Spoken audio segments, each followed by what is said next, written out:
মুখ সব ঝাপসা দেখতেছিস। গোল জাপানের গোল পোস্টে লাগিছে, ক্রস গোল আর্জেন্টিনা সমর্থকদের বিসিতে লেগেছে। ইয়েস, আমাদের কিছু ভালো লাগতেছে না ভাই, ভীষণ কান্না আসতেছে। কান কান বেশি করে কান, তোকে মেসি আপুর গলা জড়ায় ধরে কান। গ্রুপ পর্বে তো দেখলাম বিশাল তিরিং বিরিং করতেছিস, এনেমি স্টাইলে গোল দিয়ে এ পাশের গোল পোস্টে তো ও পাশের গোল পোস্টে ডিরেক্ট ঢুকে দিছিলি। তা কি হলো, তোকে আজকে এরম মুরগির মতো ঝিমাই গেছিলি কে? ওইরকম ছোট দলকে সাথে তিরিং বিরিং সবাই করতে পারে, লেভেলে এসে কথা কয়। ভাই আমরা পেয়েছিলাম ম্যাচ ফিক্সিং ভাতা, তাই আর দেইনি তোমাদেরকে যাতা।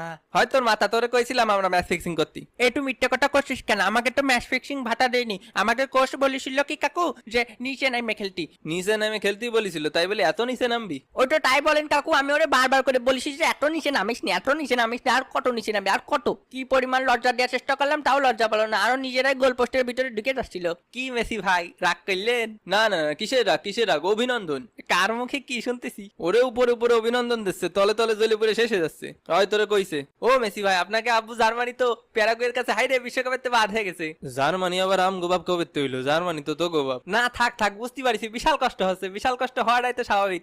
আজকে বরং আপনি হালকা মুইতে 7 আপ খেয়ে শুয়ে পড়েন। ও মেসি ভাই আমাকে নেইমার 1 মিনিটের জন্যও খেলিনি, 1 মিনিটের জন্য মাঠে নামিনি। নেইমার ছাড়াই আমরা জাপানের সাথে ম্যাচ জিতেছি, আর আপনাকে দলটা একবার কয়ে এনে দিয়ে আপনারা ছাড়া 1 মিনিট খেলতি। কে জর্ডান ম্যাচে কি আমি নামছিলাম নাকি? দূরও রাখেন আপনার জর্ডান ফর্ডান, কেপ ভার্দের সাথে পরের ম্যাচে খেলা, ওই ম্যাচের প্রস্তুতি নেন। বিশ্বের 8ম পরাশক্তি মেসি ভাই, তাই বলে কেপ ভার্দের সাথে খেলা পড়িতে আপনাকে? এ খেলা না দেখে আন্দাজে কথা কবি না। সৌদির সাথে ড্র করেছে কেপ ভার্দে। ও বিশাল ব্যাপার ভাই, বিশাল ব্যাপার। সৌদির সাথে ড্র করেছে, যেই সৌদি আপনাকে কাতার বিশ্বকাপ হারাইছিল ওই সৌদির সাথে না ভাই? তুই কি আমার খুশা দিলি? না না খুশা কেন দেবো, যত বড় মুখ নাই তত বড় কথা। আমার কি অত বড় মুখ? তা তোর কাছে তোর মুখ ছোট মনে হয়। এ তুই কি আমার খুশা দিলি? না না আমি তোরে কি করে খুশা দেবো, আমি তো খালি মনে করাই দিলাম। জাপান আসলে ওকে ফুল পটেনশিয়ালে খেলে নাই।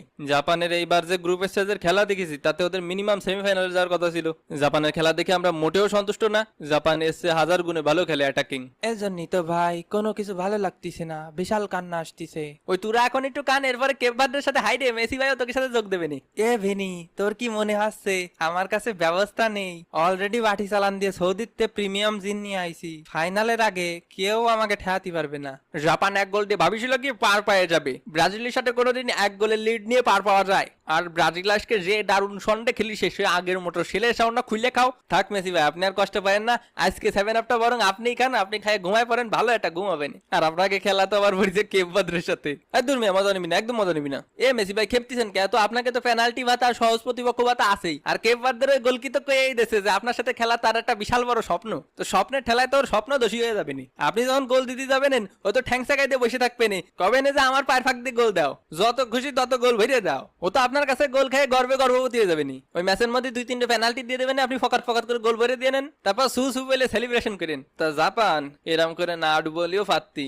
আর কি বলবো ভাই, বলার আর কোনো ভাষা